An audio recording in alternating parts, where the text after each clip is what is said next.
Well, hello everyone. Hi Shema.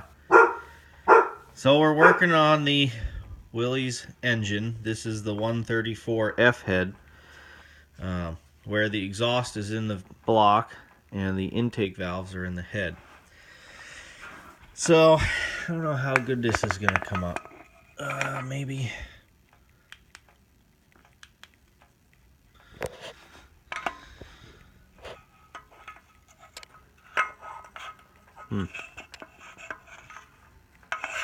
No, that doesn't work good.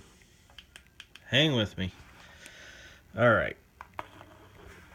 If we look in here, oh, that's not too bad.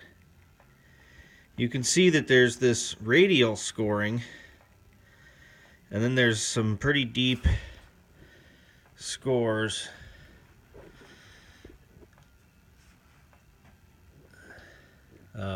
longitudinally, lengthwise. Okay, this is how we found them. It's hard to see, but there are areas like right there. There are areas of rust pitting where the cylinders obviously sat at one point.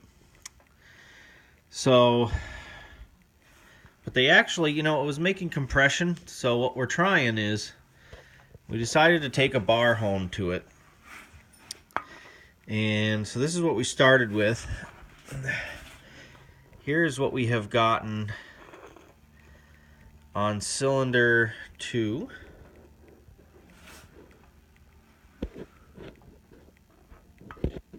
And I know this isn't going to show up that well, but most of you guys can tell that that's not too bad. There are areas with some rust pits, like right there. You can see that this one sat up high, and there's a ring. And right here, oh, this is good. Right there, ahead of my finger, you can see where previously the ridge was cut. Let me switch hands.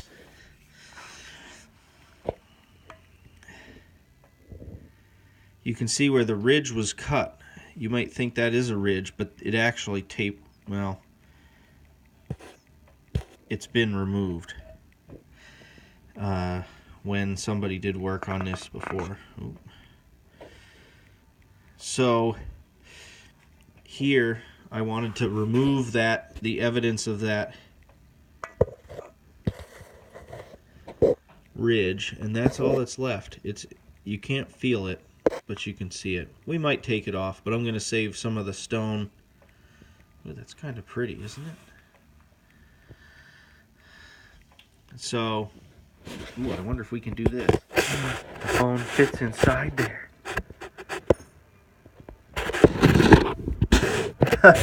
Okay. And here's number 1. Number 1 has some spots, but we were able to get rid of pretty much all the scoring in there. And there are some spots. You can see one kind of on the bottom in there, right there.